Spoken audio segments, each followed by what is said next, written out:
The views and opinions expressed on this program are those of the hosts, guests, and contributors, and are not those of WKYU-TV, its management, or WKU. All right, ladies and gentlemen, welcome to another exciting episode of TopperTalk. Back in the house. Hey, Shane, how you doing? Hey, how's it going? Hey, where you been? I don't know. Long time no see. All right, we got Shane Bearden back in the house. Of course, I'm Sean Williams. We have a special guest with us tonight. He is Fletcher Keel. Say hi, Fletcher. Hi, Fletcher. How's it going, everyone? Excited to be here. Excited to recap the week that was in Hilltopper Athletics. Yeah. Fletcher Keel, of course, is the executive producer of The Extra Point and the co-host of Red Zone Radio Show, which you can catch on Revolution on Wednesday nights. You got a time for that? That's 7 p.m. Okay. All right. You can check that out. He's going to join us for some great, maybe not necessarily great Hilltopper sports action. Yeah. It was a tough time down in Mobile this past Saturday. Let's just get on through this football part of the show as fast as we can. Unfortunately, that's a majority of the part of the show, so we're going to have to talk about it anyway. We got to talk the good. We got to talk the bad, man. We talked a lot of, Western Kentucky's win over Kentucky. Of course, the dreadful game against Tennessee. We talked about that last week, man. I know you weren't here. I wasn't here to talk You weren't about here that, to though. experience that firsthand, but now you're here to experience firsthand the loss to South Alabama. The loss to Tennessee, I just took that differently. I took that as like Mother Nature wanting us to lose because of 5 turnovers and 6 possessions. Yeah. I mean, that's. Turnovers kind of haunted us again at the end of this game. I mean, They did. So was that Mother Nature's No, way it of was. It was kind of, choreographing your pass, I guess you could say. Yeah. And we just got to cut down on the silly mistakes. That's Yeah, all there is to it. I mean, obviously, of course, Western got out to a 21-10. They had a 21-10 halftime lead. Looked really sharp on offense in the first half, but of course, the second half was a completely different story. I mean, Fletcher, kind of give us your thoughts on the game. Yeah, going back to the turnovers at the end of the game, it wasn't so much Mother Nature rearing her ugly head again. It was more the Hilltoppers knew that they could win the game, that they should win the game, but they knew they shouldn't have been tied or down with less than 10 seconds to play, and it was just doubting the offense, trying to make a play happen of a couple forced plays, turn it the other way. Yeah, exactly. Now, I mean, obviously kind of go back to the first half. I mean, first half, everything looked really good. The third straight game in a row that Western Kentucky takes the opening kickoff and scores. Yeah. They score a touchdown, looks relatively easy. And I don't know what it is about Coach Petrino's scripted offense, but they didn't even go through all 8 plays of that scripted offense. Exactly. They scored in 5 plays. They had to go to the sideline and talk to him about something in the middle of it, but 2 plays later, they find themselves in the end zone. Yeah, great touchdown pass to Tyler Higbee. Of course, and Antonio Andrews running rough shot, had a 40-yard run there in the first drive.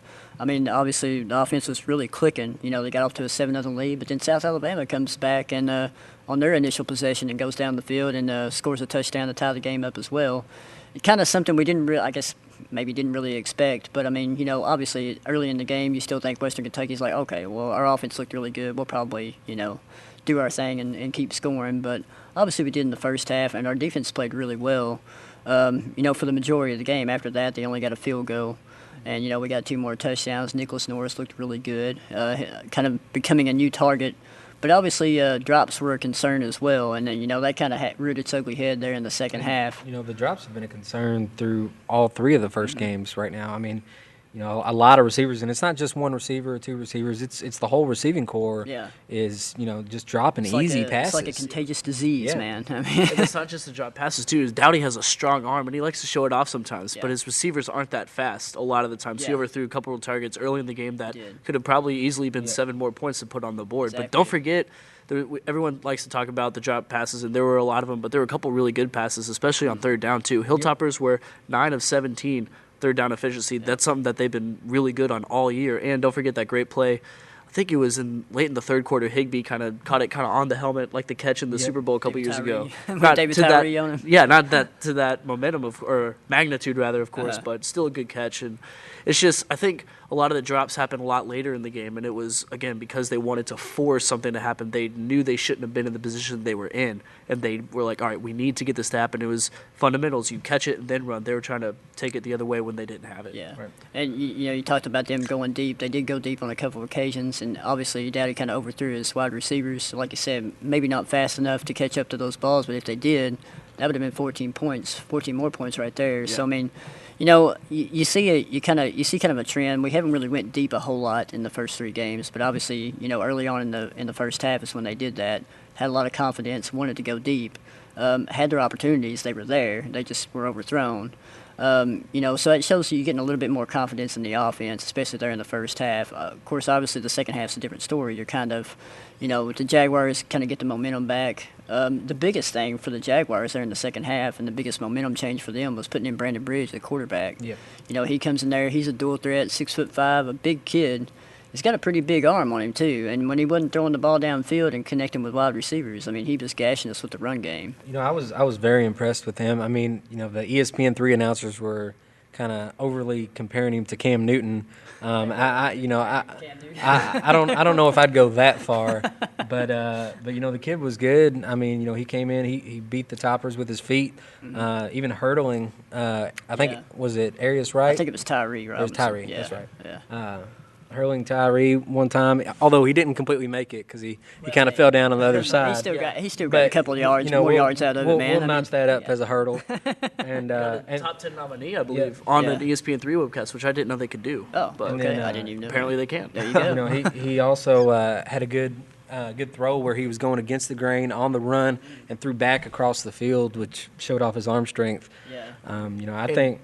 And both him and Matheny are both dual-threat quarterbacks. Right. This was something Hilltoppers are going to apparently see a lot of in the Sun Belt. A lot of teams have dual-threat quarterbacks. And I didn't see anything during any kind of post-practice interviews or anything with Coach Petrino or any of the players that said that they were preparing for two quarterbacks again. I think they had Matheny in their game plan, and then they'd throw Bridge out there in the second half. The Toppers a little confused, and eventually that was all the difference. Yeah, and interesting, kind of doing some prep work for South Alabama, just kind of looking at them. The first two games, especially the first game they lost to Southern Utah. Let's say that. They lost to an FCS team, 22-21 at third place, in Mobile.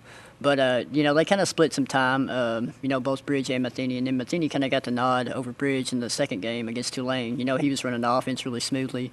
They ended up getting a 41-39 win. So they had a little bit of momentum coming into the game with Western. They kind of believed in themselves. And obviously they shown that in the second half, too, And it wasn't, I think the quarterback change to Bridge was the biggest factor for them, especially on offense, but also their defense as well was doing a really good job of blitzing and getting to Brandon Dowdy, who our offensive line allowed 3 sacks, and he got knocked down multiple times as well. Well, and let's not forget, South Alabama's defense was actually ranked number 1 in the conference last year. They had a good defensive unit. They still had a lot returning from that defensive unit. I expected South Alabama to be good on the defensive side of the ball. What I wasn't expecting was for our defense to give up as many points as they did to that South Alabama offense. And WKU has a very young offense, not just skilled positions. Obviously, Dowdy, a junior, but redshirt, first full season of college football. But that means the offensive line as well. They're not used to the pressure that a college D1 defensive line has. And it was almost every time Dowdy would drop back, he was getting hit. He threw a couple long balls, would get just hammered after releasing the ball. And that final interception in the end zone, he felt the pressure, got hit by, I think, 2 Jaguars, and ended up costing, probably underthrew the ball a little bit because he knew what was coming for him. But, you say that in the same right, but you got to give a lot of kudos to Dowdy for actually just sitting in the pocket and just taking that punishment because he knows it's coming. He knew it was coming and just still got... I was giving Dowdy a ton of credit all game long, and not just with the South Al game, but the Tennessee game, the UK game. Mm-hmm. He's not afraid to stand in the pocket, wait till he has to, and get that ball out of there right before he takes the hit. And that's one thing I give him a ton of credit for because not many quarterbacks would do that. Yeah, sorry to cut you off there, Shane, but I've been saying that all year. Cut everybody off here a lot, but not necessarily poise isn't the right word, especially after throwing 5 interceptions against Tennessee. But there's something about watching him in the pocket. He knows the amount of time he has, and it seems like he just has that natural instinct to release the ball as soon as right before anyone gets there, or he smartly throws it away. I've seen him. Maybe a couple of the interceptions in Tennessee game were rushed because he knew the pressure was coming to him, but he does a great job of knowing when to keep the ball and when to let it go. Yeah, you can kind of tell that because, obviously we talk about the Jaguars blitz and everything like that. Obviously got sacked 3 times, got pressured a whole lot more, but it's like you said, Fletcher, he knows when to get rid of the ball because obviously you see a lot of quarterbacks, they would have stood in there, kept the ball longer, took a lot more sacks than he did, and obviously they only got 3 sacks on him. Obviously took a lot of punishment as well, but he got rid of the ball in time. So and he was actually very efficient against South Alabama. He was playing well until he threw that interception there in the fourth quarter. But up until that point, he was putting the ball pretty much where it needed to be, and it was our receivers who weren't necessarily coming up with making the plays. But I thought Dowdy overall had a better game.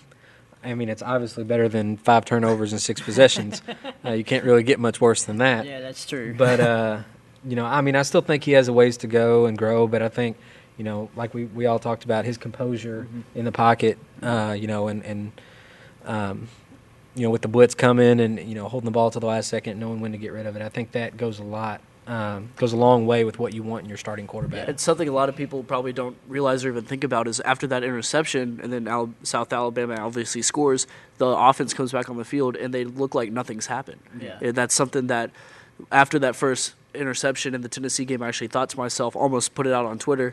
I was like, all right, this is a young offense. This next play might decide the game because they might not know how to handle it. Yeah. I had it all typed out. I was like, nah, that's silly. We're 3 possessions into the game. Delete it. Next thing you know, turnover after turnover. I was like, man, I would have sounded really smart had I said that out. You missed it, man. Yeah, but that interception in the end zone, it counts, but it doesn't really just because time basically ran out of it. But that was a good drive that they put together to even get in striking distance at the end of the game. Yeah. Well, and Sean and I kind of talked about this a little bit, was that, that last drive, I think it actually hurt Western, that penalty that was called on the South Alabama defensive back that scored the touchdown, and then it got called back for taunting a yard before he crossed the play in the end zone.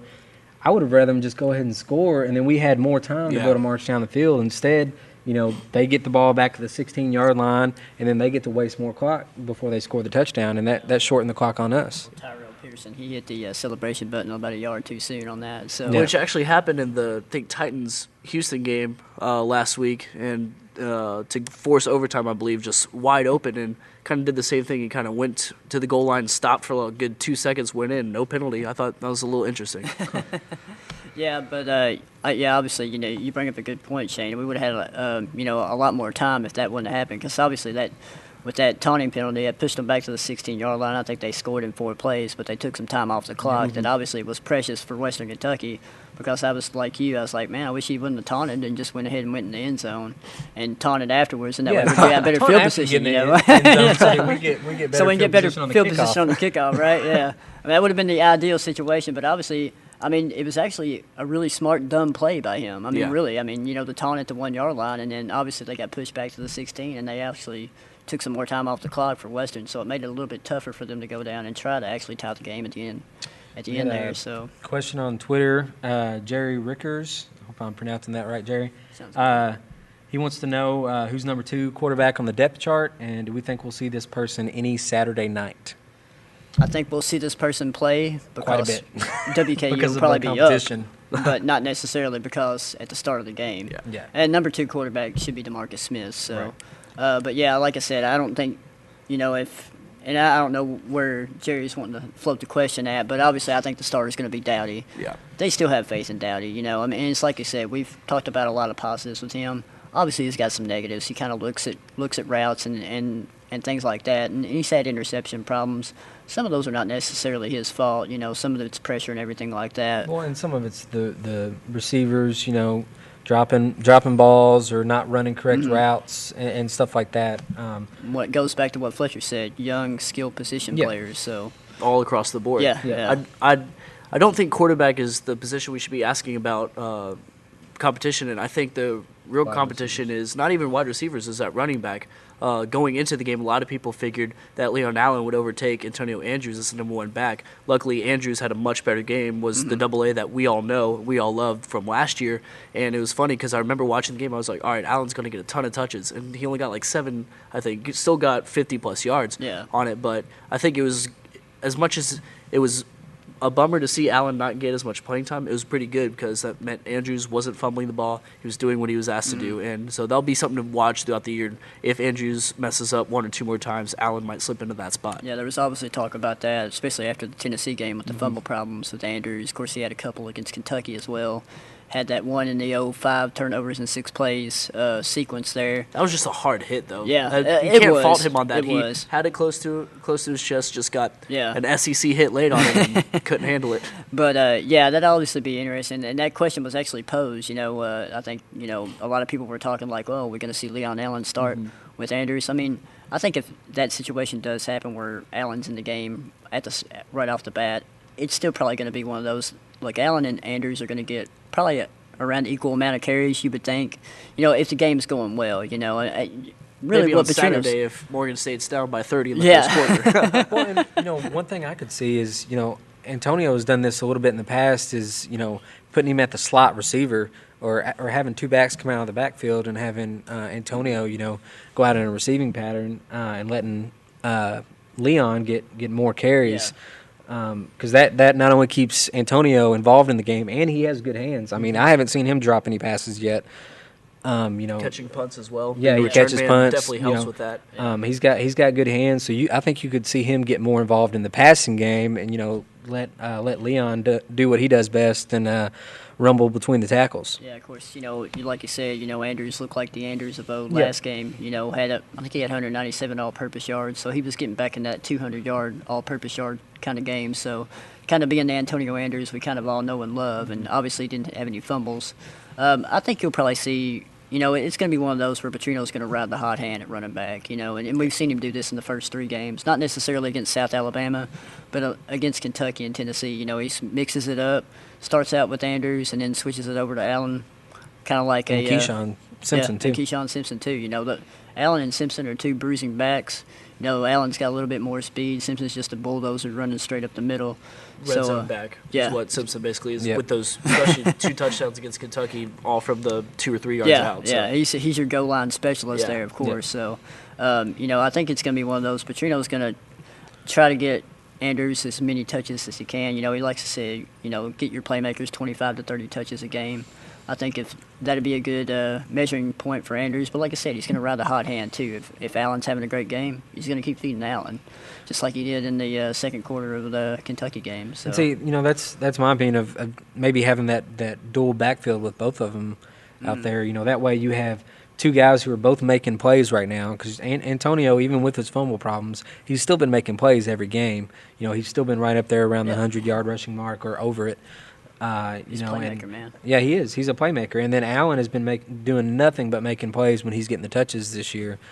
So I think, you kind of – there might be a point in time where you come to think maybe I should get both of them on the field at the same time and, try to, maximize, getting the ball to your playmakers. You know what I think? Riding the horses. You know what I think you should do? You should email Coach Petrino and just mention that to him. All right, I will. Maybe he'll do it against Morgan State. Going into last year with losing Bobby Rainey, the conversation, especially around the spring game and the first game of the season, was who's going to be the running back, and everyone thought it was going to be this three-headed monster with those guys. Well, Kentucky game last year in Lexington, Antonio Andrews emerges as the guy, but I think this year we'll see more of a three-headed monster. Yeah. Of course, Andrews is going to get majority of the touches, but when they need to change the pace, bring in Allen. When they're in the red zone at the 10-5 goal line, bring in Keyshawn Simpson, who can move a pile about 50 yards. Yeah. Yeah, definitely good dynamics there, and like I said, running back is one of the positions that we're experienced at on the offense. One of the few. One of the few, yes, one of the few. Obviously, we kind of go back to the offensive line. They had their troubles against South Alabama, and not just protecting Dowdy.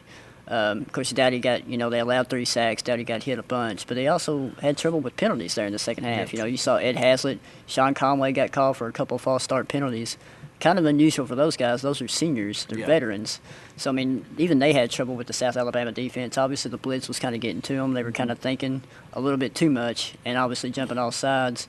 And that also, that causes 2nd and 3s to turn into 2nd and 7s or 3rd and 5s to turn into 3rd and long. So, that was another trouble spot for the offense as well, and that kind of helped that South Alabama's defense to do their job and helped our offense to stall out too. But if you go back and look at that last drive that WKU had, they weren't converting on third downs, weren't converting the big plays that we'd seen them do previous times this season, but South Alabama's defense was being a little unruly as well. 2 or 3 pass interference penalties, I think, helped out that. So both teams, it seemed like, didn't want to win the game.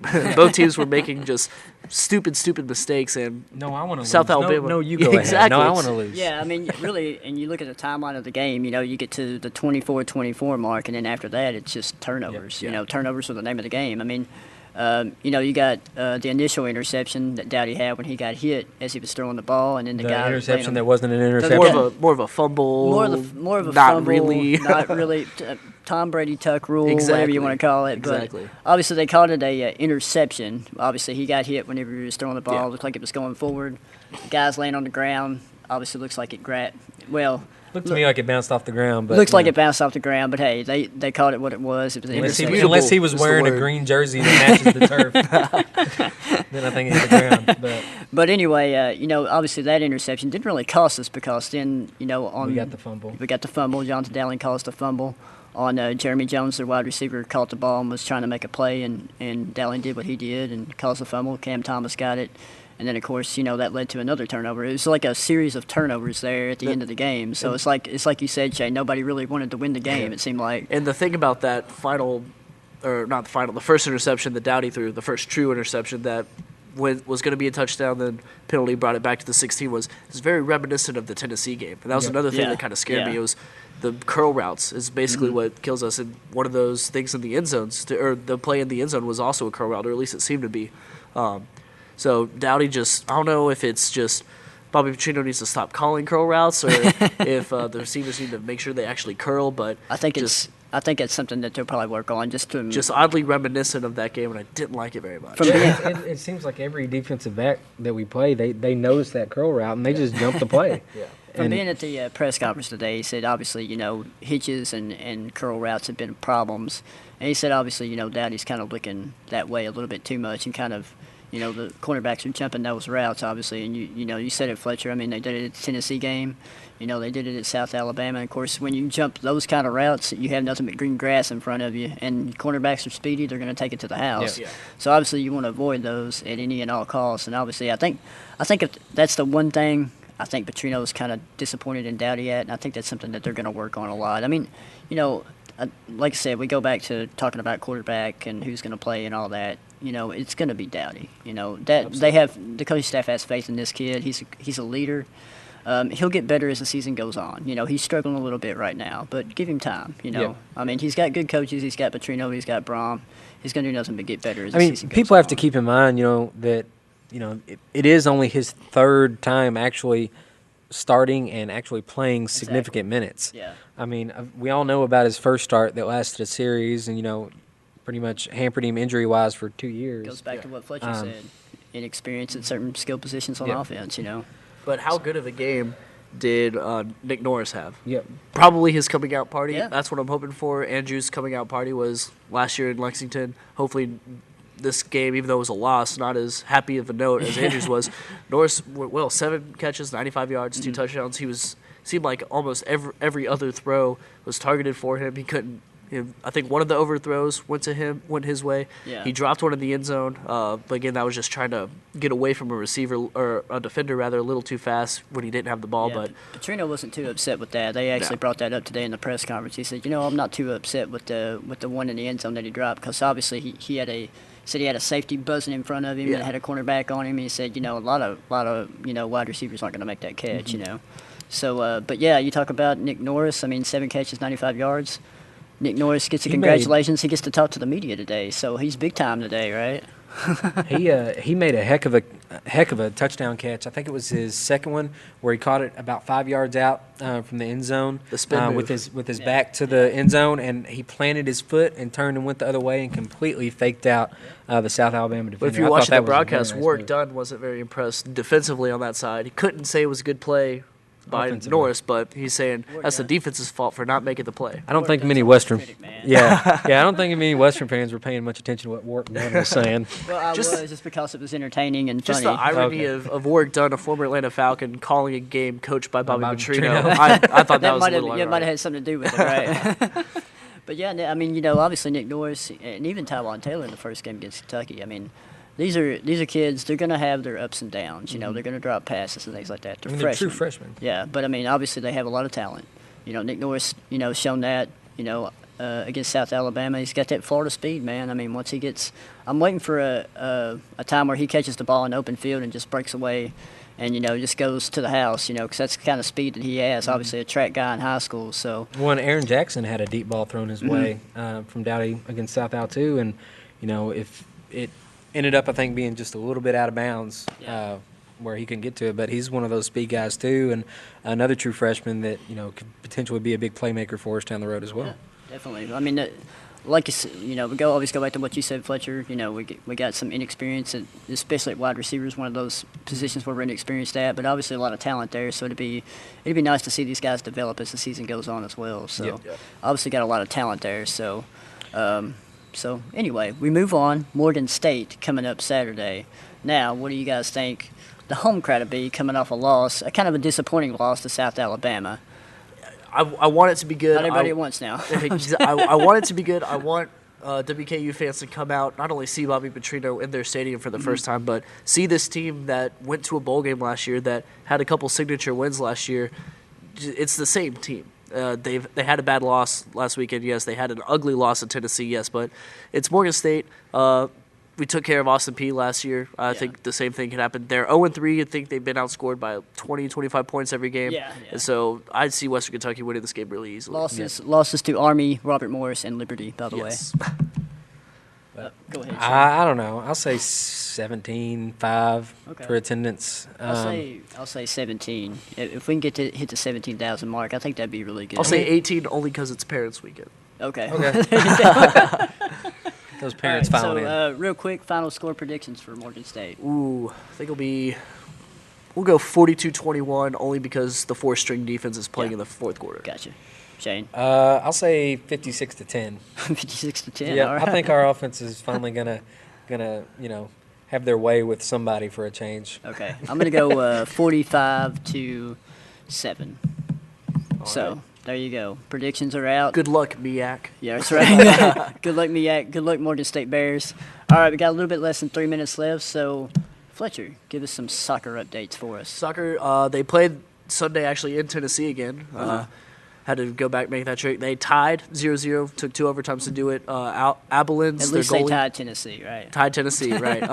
The goalie made 10, 11 saves, somewhere around there, so played really solid. Freshman in goal for Lady Tops soccer. Not quite where they want to be, but Jason Nidell, been here 13 years. He's got his club right where he wants him. Sunbelt play will be a lot of fun to watch. Yeah. Preseason favorites. When does Sunbelt play kick off? Believe next weekend. Okay. I think ULM is the first Sunbelt home game. I know they are the Sunbelt favorites this year, so that'll be interesting to go check those ladies out. So obviously check them out whenever you can, whenever they have home games. So we had volleyball hosted the WKU Invitational this past weekend.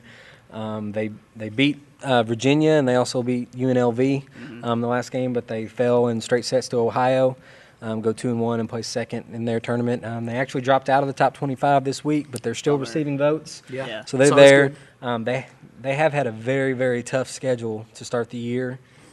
So, they could easily be playing mediocre ball and be 500 right now and still, fly through the Sun Belt. So only lost 1 conference set last year. Yeah, and we was talking before we come on air. Of course, we had Travis Sutton on before the season started, and he said, they could be playing their best volleyball and be 500, at this point in the season. Yeah. So they played a lot of tough competition. And Ashley Potts, Melanie Stutzman, SBC Players of the Week. Defense for Potts, obviously being the libero, and Stutzman winning offense. So a little bit ironic they fall to top 25, but getting a lot of Sun Belt recognition. And it'll be interesting to see how many times they sweep those awards, because they did it a lot last year. So see where that leads us. Shout out to those ladies for getting the Sun Belt Player of the Year, Player of the Week. And shout out to Nick, our cameraman. It's his girlfriend's birthday today, so we're going to give him a shout out. All right.